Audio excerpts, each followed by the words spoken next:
Assalamualaikum warahmatullahi wabarakatuh. Perkenalkan, saya Huri Huwaida Rusdi dari Prodi Bimbingan Konseling Islam mata kuliah Psikologi Perkembangan. Dosen pengampu saya adalah Bapak Muhammad Hasan Abdillah SPSI MPSI.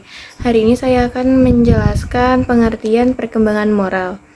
Jadi, moral itu memiliki arti yang sangat luas, namun dapat disimpulkan moral merupakan tingkah laku baik ataupun buruk seorang manusia secara sadar yang terbentuk dari pengalaman yang ia dapat dari lingkungan di sekitarnya dan mengikat ia untuk bertindak laku di masyarakat secara sempit maupun luas. Lalu ada tahap-tahap perkembangan moral. Dalam perkembangan moral yang menjadi tolak ukur tinggi dan rendahnya moral apabila pada moral pada anak mengalami perkembangan yang mengalami perubahan terhadap kualitas dan kemampuan yang dimiliki.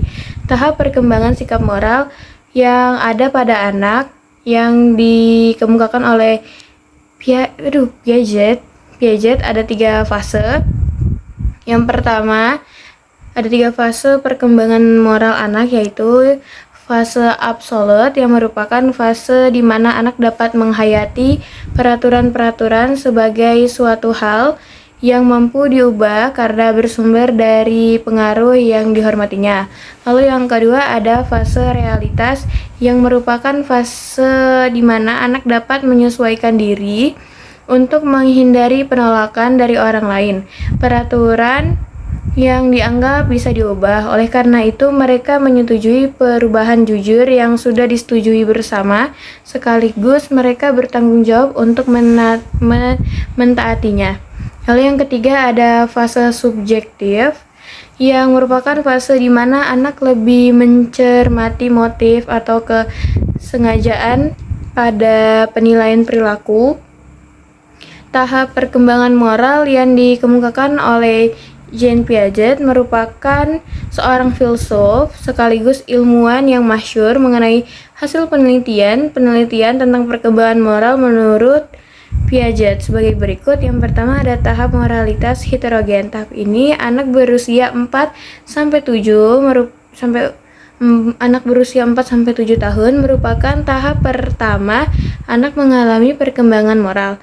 Pada tahap ini, anak berpikir keadilan dan peraturan ialah perangkat dunia yang tidak dapat diubah dan diatur oleh orang lain. Selain itu, anak juga berpikir peraturan dibuat oleh orang dewasa dan memiliki perbatasan dan dalam bertingkah laku.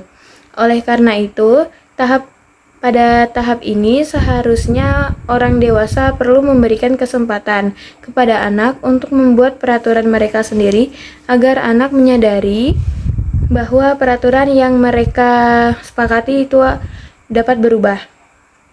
Lalu ada yang kedua, tahap moralitas otonomi itu menginjak 7-10 tahun. Pada tahap ini anak mulai dapat menilai sebuah perbuatan baik dan buruknya.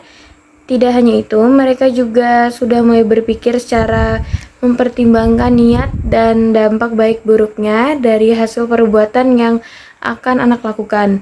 Dengan begitu, moralitas akan terlihat dengan adanya kerjasama maupun hubungan timbal balik antara anak dengan lingkungan yang dihadapi. Pada masa anak-anak merupakan masa yang sangat tepat untuk mulai memberikan stimulus supaya anak dapat berkembang secara optimal. Faktor yang mempengaruhi perkembangan moral anak.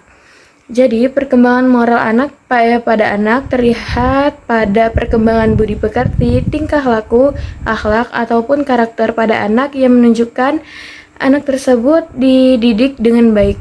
Perkembangan tersebut dipengaruhi oleh lingkungan sekitar anak sama cara didik orang tua dan kepribadian seseorang atau konteks individu. Faktor yang mempengaruhi pengembangan moral anak secara umum terbagi menjadi 2, yaitu faktor internal dan eksternal. Kalau faktor internal itu mencakup kepribadian seorang, akal, dan nurani. Faktor eksternal adalah faktor yang mengembangkan moral anak yang dipengaruhi oleh luar dirinya, misal lingkungan yang seperti tempat tinggal. Baik, itu saja dari saya. Semoga pembahasan kali ini teman-teman bisa mengerti. Jika ada salah maupun perkataan dan perbuatan. Saya minta maaf. Wassalamualaikum warahmatullahi wabarakatuh. Bye.